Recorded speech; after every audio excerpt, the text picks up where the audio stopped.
he's going to go on CNN. You know how he rants and raves, right? He's a maniac. But on CNN, they try to clean him up a little bit. He tries to keep the decibel level a little lower. And he's like, I can't believe they would do this to me. Let's go to clip number 2 here and see the civil Michael Savage. You are someone who, quote, has fallen into the category of fomenting hatred of such extreme views and expressing them in such a way that's actually likely to cause inter-community tension or even violence if that person were allowed in the country. What's your response to that? It is demented. That's a demented attitude. We are protected by the First Amendment, number one. They are not. And the First Amendment, as we all know, was written to protect offensive speech, not polite speech. Let's begin with the basics. But more than that, she lumped me in with known murderers and terrorists, people who have been in prison for killing people. I am a talk show host and an author. The fact of the matter is I've been on the air for 15 years, 3 hours a day, 5 days a week. I have never, ever promoted violence. There's never been one violent incident attached to my show. I was astounded when I saw this. I thought it was some bizarre joke. I said, this can't be real. How in the world could she lump me in with people such as Russian skinheads who were in prison for killing people? It makes no sense. Yeah, I know. Michael's never, ever promoted violence on his show. And hateful speech that, like, the skinheads would do based on race, never.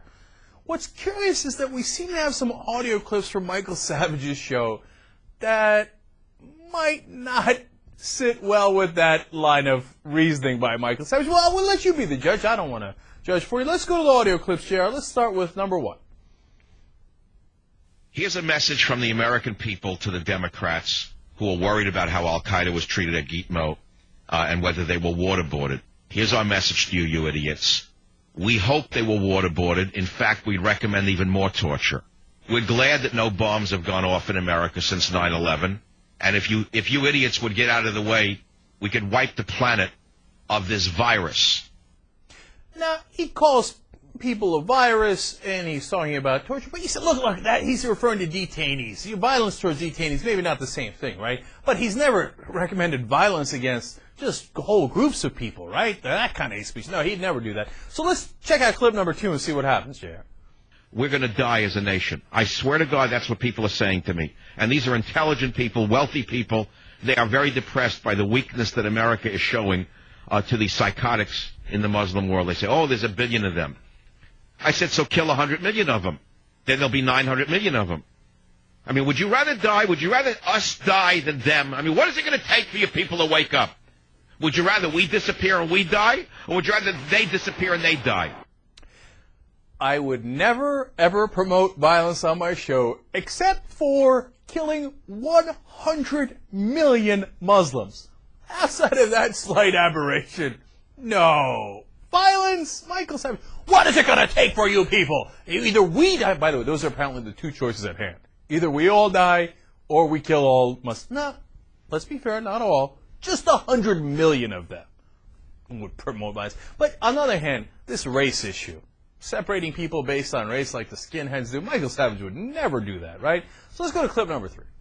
But it seems to Michael Savage that the only people who don't seem to vote based on race are white people of European origin. That's an interesting observation. The only people who don't seem to vote based on race are whites of European origin. Why are white people of European origin the only people who don't seem to vote based on race? Is it because they're more tolerant? Is it because whites of European origin are more accepting and more tolerant of other races? What's with the tolerant, accepting?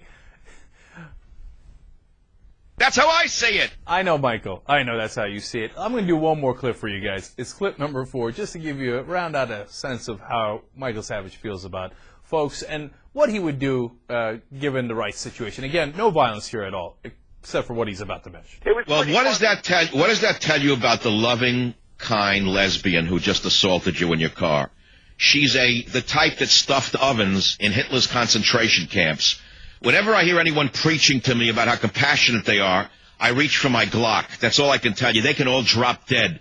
They're not coming to get me. I'm coming to get them.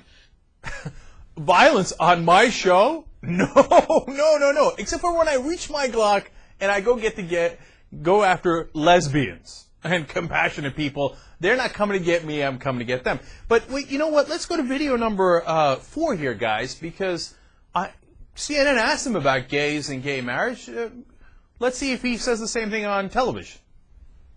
Why don't you clear up some of the misconceptions? I want to ask you about your views on some of the following things. What are your views on homosexuality, for example? My religious training teaches me that it's something to shun. And when a society starts to embrace homosexuality and other behaviors, where does the society end up? And what do you say to people who say, I was born this way, I didn't ask to, be attracted to one sex or the other, and I shouldn't be treated differently? Well, you could be born many different ways. It doesn't mean that a person has to follow their urges. I mean, there are many urges that people have. And if a society starts to engage homosexuality on an equal footing with heterosexuality, you end up with no society. Where is the reproduction supposed to come from? Have we lost all sense of father, mother, and family? No, you're right. We just don't have enough reproduction in the world. That's one of our primary problems. No, on CNN, he's very calm. He's not reaching for his Glock to kill lesbians or compassionate people, right? But at least, hey, give him credit. He says 2 things. One, he doesn't believe in gay rights. That seems fairly clear from what he said on television. The other thing is, he says, look, people have urges. I get that they have gay urges, but they have to fight them. We know this also because Michael Weiner Savage is apparently, if you believe his semi-autobiographical book, pretty much gay. He says that he would stay up at night wrestling with himself about his desires for men. Now, he says it's not an autobiography. The character in there just happened to be exactly like him, an herbalist that wound up becoming a talk show host that's conservative, etc., etc. But their characters diverge in that one scene where he wrestles with his great love of men and man love. Now, of course, that's not what he says on the radio, and he's not very calm about it either. Let's go to clip number 5, audio number 5. It's called Proposition 8, and you must vote yes if you're sane. If you're insane, hate the family, hate man and woman, hate your mother and father, hate the Bible, hate the church, and hate the synagogue. Of course, you're in favor of no on Proposition 8.